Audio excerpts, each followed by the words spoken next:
एक क्वेश्चन है जो मेरे से ऑलमोस्ट मेरे हर सेशन में कोई ना कोई जरूर पूछता है, तो मैंने सोचा कि आज इस क्वेश्चन की डेप्थ में हम चलेंगे मिल करके, यानी कि आप जो मुझे अभी वीडियो में देख रहे हैं और मैं, हम लोग मिल करके इस क्वेश्चन की डेप्थ में चलेंगे और डीपली समझने की कोशिश करेंगे कि इस क्वेश्चन का क्या आंसर है।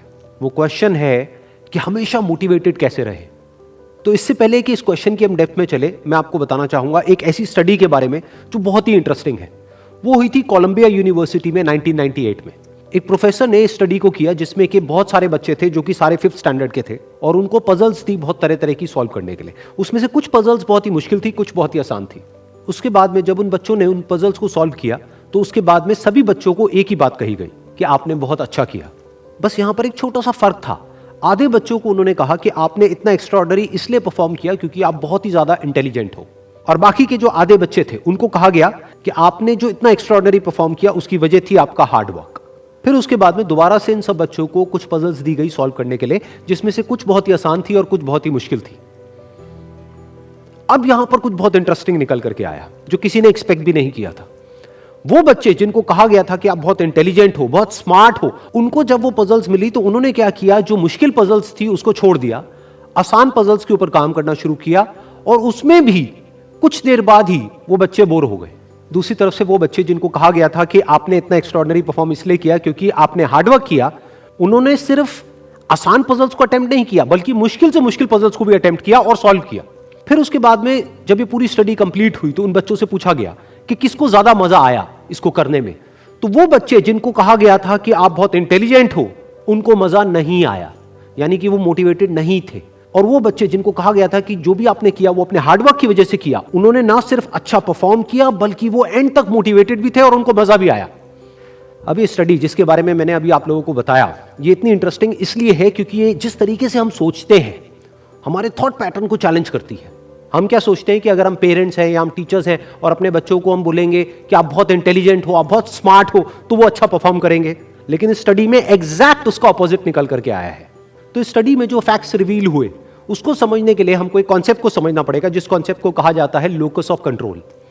हुआ क्या कि जिन बच्चों को कहा गया कि आप बहुत ही स्मार्ट हो, बहुत ही इंटेलिजेंट हो, उनका जो लोकस ऑफ कंट्रोल था वो उनके अंदर नहीं था, उनके बाहर था। लोकस का मतलब है सेंटर ऑफ कंट्रोल, मतलब कि अगर वो स्मार्ट है, अगर वो इंटेलिजेंट है तो इसमें उनका खुद का कोई रोल नहीं है, वो उनके कंट्रोल से बाहर है। दूसरी तरफ से जिन बच्चों को कहा गया कि जो भी आपने अचीव किया वो अपने हार्डवर्क की वजह से अचीव किया, उनका जो लोकस ऑफ कंट्रोल था वो उनके अंदर था, यानी कि हार्डवर्क पूरी तरह से उनके खुद के हाथ में था कि अब उनके ऊपर है कि वो कितना हार्डवर्क करते हैं।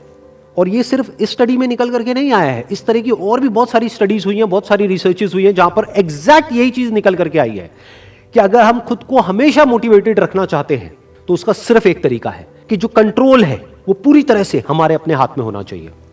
तो अब समझने की कोशिश करते हैं कि ऐसा क्या होता है कि जो कंट्रोल है वो हमारे हाथ से चला जाता है और ऐसा क्या होता है जब कंट्रोल हमारे हाथ में आ जाता है। जब भी हम एक्सटर्नल फैक्टर्स की बात करते हैं कि मैं ये नहीं कर पा रहा इस वजह से, उस वजह से, उस वजह से, जो कि मेरे कंट्रोल से बाहर है, तो हमारे हाथ से कंट्रोल चला जाता है। लेकिन जब हम बात करते हैं कि हम एग्जैक्टली क्या कर सकते हैं, जब हम अपनी कैपेबिलिटीज के बारे में बात करते हैं, तब कंट्रोल पूरी तरह से हमारे हाथ में आ जाता है। जब हमारा फोकस उन रीजंस पे नहीं होता है जिनकी वजह से हम वो नहीं कर सकते जो हम करना चाहते हैं, बल्कि उस जगह पर होता है कि जिस वजह से हम वो कर सकते हैं जो हम करना चाहते हैं, तब हम अंदर से मोटिवेटेड होते हैं। फॉर एग्जाम्पल, आप जिस भी फील्ड में हो, उस फील्ड में कुछ लोग हैं जो टॉप पे बैठे हैं। आपके पास में दो ऑप्शन है। एक, आप बोल सकते हो कि वो लोग, उनके अंदर कुछ स्पेशल है, उनके अंदर कुछ एक्स्ट्राऑर्डिनरी है, उनके अंदर कोई ऐसा टैलेंट है जो आपके अंदर नहीं है, या फिर उनकी किस्मत है जिसकी वजह से वो वहां पर बैठे हैं, या फिर उनके पास में कुछ था, किसी का सपोर्ट था जिस वजह से वो वहां पर है। अगर इसमें से ऐसा आपने कुछ भी बोला तो आप फंस गए। अब आप मोटिवेटेड नहीं रह सकते उस काम को करने के लिए जो आप काम कर रहे हो, क्योंकि अब कंट्रोल आपके हाथ से बाहर है। क्योंकि अब अगर आपके पास में वो है ही नहीं जो उनके पास में है, तो अब आप वो कैसे बन सकते हो जो कि वो बन चुके हैं।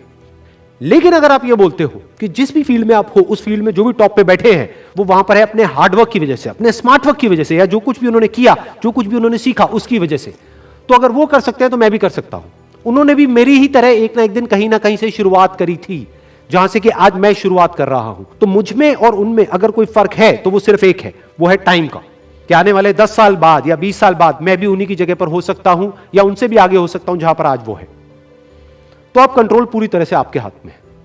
तो हमारे पास में हमेशा ये दो ऑप्शंस होते हैं, एक कि हम कंट्रोल को अपने हाथ से छोड़ दें और दूसरा कि कंट्रोल हम पूरी तरीके से अपने हाथ में ले लें। एक कि कंट्रोल हमारा बाहर हो, एक है कंट्रोल हमारा अंदर हो। तो इस बात को हमेशा याद रखना कि आपका कंट्रोल कहीं बाहर नहीं होना चाहिए, आपके अपने ही अंदर होना चाहिए। Wish you all the very best. Thank you so much.